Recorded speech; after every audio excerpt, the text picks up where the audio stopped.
মানুষগুলো কিন্তু 2024 সালের মুক্তিযোদ্ধা।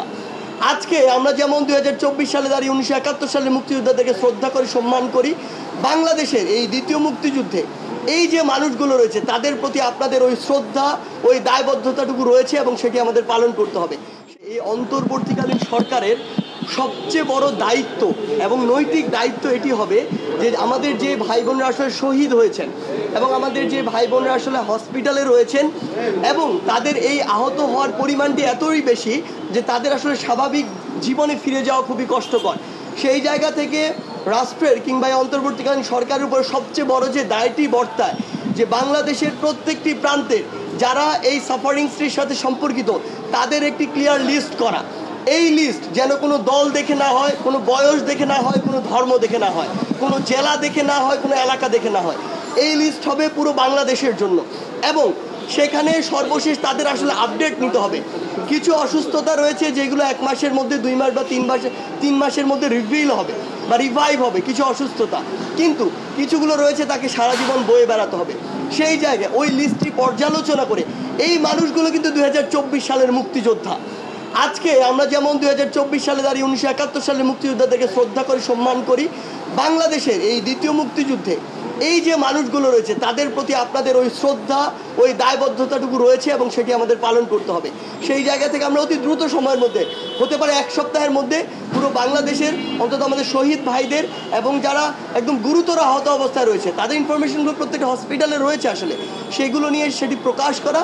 এবং আমরা জানতে পেরেছি যে আজকের মধ্যে একটি ফাউন্ডেশন হবে দেশি এবং বিদেশি সহায়তায় এই আমাদের ভাই বোনদেরকে সহযোগিতা করার জন্য। সেটি যেন সুন্দরভাবে, লুটপাটের ফাউন্ডেশন যেন না হয়, সুন্দরভাবে প্রত্যেকটি মানুষের কাছে যার যতটুকু প্রয়োজন, ইকুইটির মাধ্যমে, নট ইকুয়ালিটি, যার যতটুকু প্রয়োজন। কারো হয়তো দেখা যাবে যে এমন তার পরিবার চলার জন্য মাসে হয়তো 30,000 টাকা প্রয়োজন, কারো হয়তো যে খরচটুকু সেটুকু 10,000 দিলেও হবে। সো আমি যদি সবাইকে এভারেজে 15,000 দিই তাহলে একজন ক্ষতিগ্রস্ত হবে বা কষ্টকর হবে জীবন চলা, আরেকজন হয়তো স্বাচ্ছন্দ্যে চলবে। সেই জায়গায় ইকুইটির ভিত্তিতে সুন্দরভাবে যেন এই ডিস্ট্রিবিউশনটি হয়, সেটি যেভাবে করা দরকার সেই রূপরেখা রাষ্ট্র এবং অন্তর্বর্তীকালীন সরকার নিতে হবে। আরেকটা কথা আপনি বলেছেন যে অন্তর্বর্তীকালীন সরকারকে মাত্র 16 দিন হয়েছে, আপনি মিনিমাম 16 মাসের কথা বলেছেন। আপনারা অন্তর্বর্তীকালীন সরকারকে মানে একটি স্থিতিশীল অবস্থায় আসতে আপনি সার্জিস ব্যক্তি হিসেবে বা আপনাদের যারা সমন্বয়কের আছেন তারা কতদিন বা কত বছর সময় দিতে চান? দেখুন, আমি আপনাকে স্পষ্ট একটি কথা বলি। আমি ওই কথাটি বলেছিলাম উদাহরণস্বরূপ যে 16 বছরে যে ক্ষতি হয়েছে সেটি রিভাইভ করার জন্য অন্তত আপনার 16 মাস অপেক্ষা করা উচিত। সেই জায়গা থেকে এটি একটি মেটাফোর। সো এই জায়গা থেকে আমাদের কথাটি হচ্ছে, আমরা যখনই উপদেষ্টা মণ্ডলী কিংবা মাননীয় প্রধান উপদেষ্টার সাথে বসার সুযোগ হয়েছে বা কথা বলার সুযোগ হয়েছে, আমরা এটি বলেছি যে রাষ্ট্রের একটি স্থিতিশীল অবস্থা আনার জন্য আপনার যে সময়টুকু প্রয়োজন আপনি সেই সময়টুকু নিন। আপনি যদি একটি স্টেবল অবস্থায় না নিয়ে এসে আবার নির্বাচনের দিকে যান, নির্বাচন সামনে আসলেই কিন্তু কিছু দল, কিছু মানুষ, কিছু গোষ্ঠী একটি অপব্যবহার করার চেষ্টা করবে পুরো সুযোগটি।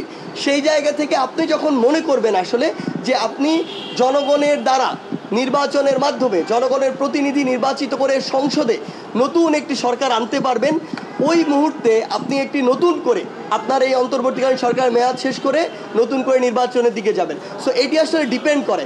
আমি বিশ্বাস করি আমরা যদি সকলে আমাদের জায়গা থেকে সহযোগিতা করি তাহলে এটা আশা করি দ্রুততম সময় সম্ভব।